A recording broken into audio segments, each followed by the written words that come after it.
Shalom saudara-saudara, salam damai sejahtera untuk kita semua. Kita bertemu lagi dalam Renungan 100 Hari Berdoa untuk Gereja Sedunia dan Misinya. Hari ini adalah hari yang ke-74, tanggal 8 Juni 2020, dengan tema Keinsapan yang Menyelamatkan.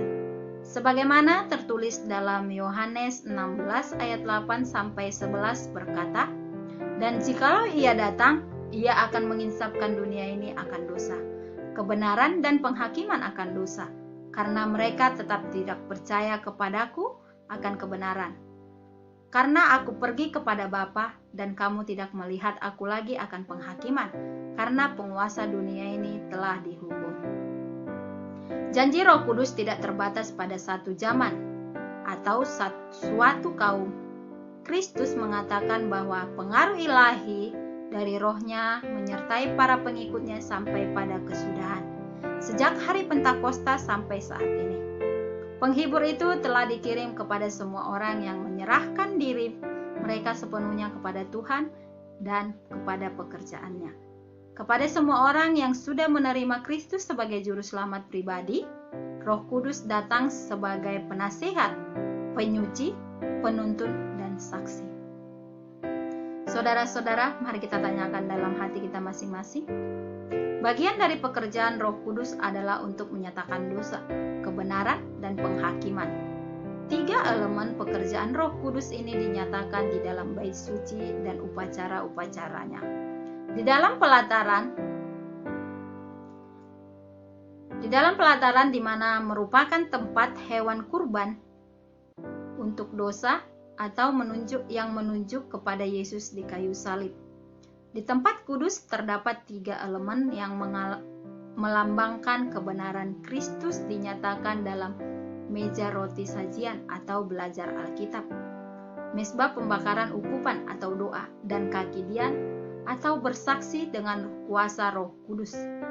Semuanya merupakan teladan hidup Kristus sebagai model bagi kita hari ini. Dan di dalam tempat Maha Kudus kita diingatkan terhadap pentingnya dan kenyataan akan penghakiman saat imam besar memasukinya pada hari raya pendamaian atau Yesus hadir di dalam penghakiman dan pemeriksaan untuk kita. Dengan kata lain, pekerjaan Roh Kudus adalah untuk menuntun kita kepada pengalaman yang menyelamatkan melalui iman dalam segala sesuatu yang Yesus telah lakukan dan sedang dilakukan bagi kita. Dapatkah kita melihat betapa penting dan indahnya pekerjaan Roh Kudus? Maukah kita dengan sukacita menerima dorongan Roh Kudus yang tidak hanya menuntun kita kepada Yesus, tetapi juga membuat kita menjadi serupa dengan Yesus dalam karakter sebagai persiapan untuk penghakiman? Kabar baik untuk kita saudara saat ini. Lebih banyak dan lebih banyak gereja yang sanggup menggunakan sarana digital untuk menjangkau keluar dan terlibat dalam komunitas daring atau online. John K. sangat menakjubkan bahwa selama masa sulit ini para anggota jemaat di wilayah kami menjadi lebih setia mengembalikan persepuluhan dan persembahan. Kami dapat mencapai target pada bulan Mei. Kami berdoa setiap pagi dan petang selama 100 hari berdoa. Hal ini tidak hanya dilakukan tetapi juga memperdalam kebiasaan doa kami di rumah. Tadi malam, anak perempuan saya yang berusia 2 tahun memanggil saya di waktu petang dan berkata, "Ayah, sudah waktunya untuk berdoa." Saya memuji Tuhan dan menyadari bahwa Ia telah menaruh hal yang hilang dalam keluarga saya, yaitu suatu kebiasaan untuk berdoa. Permohonan doa yang boleh kita doakan dalam setiap doa kita. Berdoalah untuk banyak orang tua dan muda yang sedang bergumul dengan kecanduan terhadap media. Berdoalah untuk para anggota jemaat di Perth, Australia yang melakukan penginjilan melalui menyebarkan traktat melalui kotak pos di komunitas lokal mereka.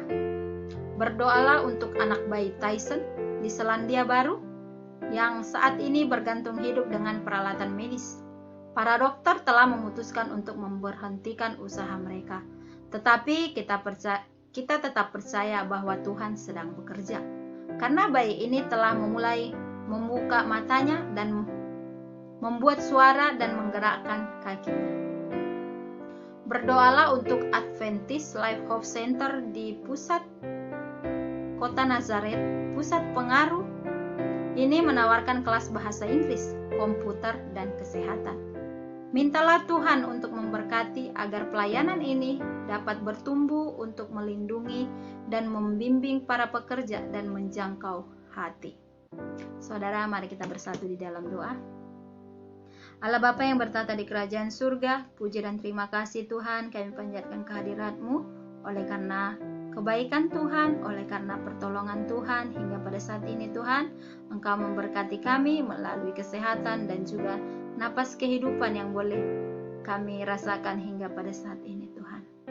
Tuhan, sebelum kami melayangkan segala doa permohonan kami, biarlah juga kami terlebih dahulu meminta pengampunan Tuhan oleh karena dosa pelanggaran kami melalui perkataan kami, melalui penglihatan kami, melalui pergerakan kami dan juga pemikiran kami Tuhan yang selalu menyakiti hati-Mu, juga menyakiti sesama kami manusia Bapa.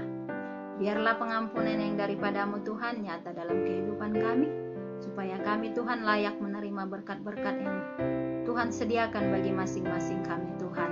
Juga Tuhan supaya kami layak Engkau sebut anak-anak kesayangan Tuhan. Tuhan, terima kasih oleh karena melalui renungan 100 hari berdoa, kami diingatkan kembali Bapa untuk selalu bersyukur dan juga menerima akan Roh Kudus. Karena Engkaulah Tuhan yang mengutus Roh Kudus ke dunia untuk menuntun kami di dalam perjalanan kehidupan kami, untuk menegur kami Tuhan bila kami melakukan kesalahan.